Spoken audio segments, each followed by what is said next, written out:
Thank you. Alrighty, next up here we have Nathan Ray giving us a speech. On the note of vaccines, of course, I just want to point out no vaccination in history has ever hit a 100% vaccination rate. Since when has that stopped us from allowing people to go to school? For one reason or another, people can't get a polio shot. Now, it's rare, but we don't ban those people from eating or going to school. They're just like us. Here we have Nathan. Hello, my name is Nathan Ray. Back in September, my sister Kimmy reached out to me, speaking in fear and confusion about a last-minute policy the University of Alberta decided to implement that made COVID vaccinations mandatory on campus. My sister had hoped to start attending in January after getting her application accepted, but when it came time to choose between post-secondary education and resisting medical coercion, there didn't seem to be many good options on hand. In hindsight, I was the one who made the smart decision of pursuing online university courses and dodging a massive bullet in the process. This didn't have to be my problem, and I assure you that my sister is a strong young woman who's capable of handling things on her own.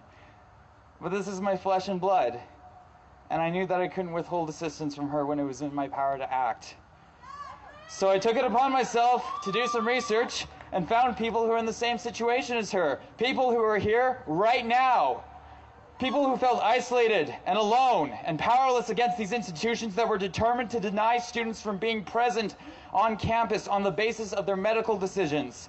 From Grand Prairie to Lethbridge, we banded together and built a community, sharing information, supporting each other in our struggles, and figuring out how to convey the reality of this insanity that we're all going through. Allow me to share something that came up in conversation with my sister last night. When we were younger, all of us had a dream of what we wanted to do with our lives, and as we grew up, we found out that in order to fulfill those dreams, we needed to go to college and get certifications to prove that we were qualified enough to achieve our destinies.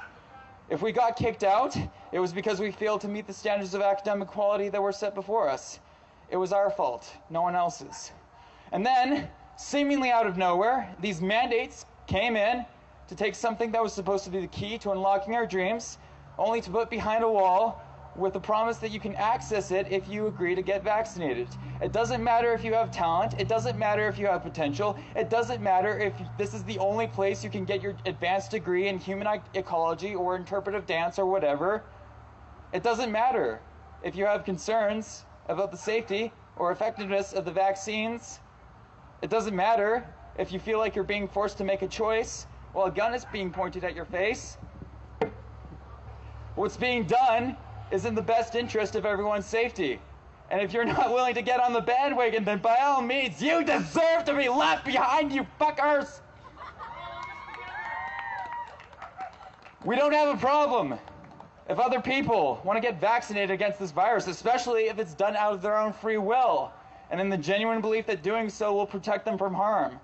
We might not all agree that it's the best decision, but certainly there are motivations that are sympathetic and understandable. We do have a problem when it comes to people being coerced to get vaccinated under the threat of losing their education and their careers, even if it's for the greater good of the communities. And it's not just because we have something to lose.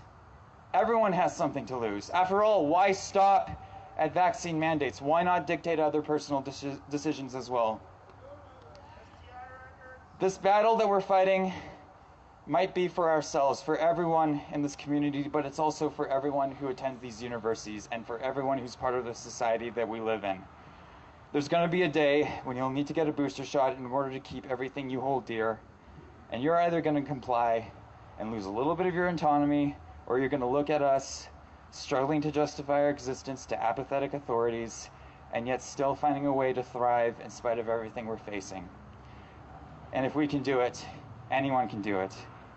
And if you want to join us, doors always open. Pardon? Anti-vax? Not really. Fuck you. Have some compassion, asshole. Have a nice day, sir. Anyone want to join us here? Anyone?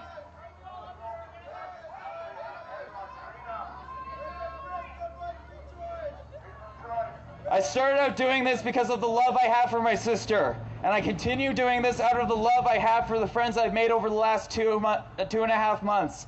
People like Linnea, Therese, Tia, Barrett, Bap, Patrick, people here. We've been through a lot. You might look at some of these people and think they have nothing in common.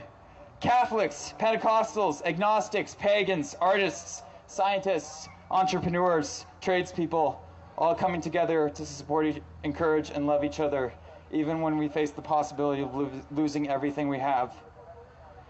Welcome to the Black Parade, folks. Now let's carry on. Thank you, Nathan.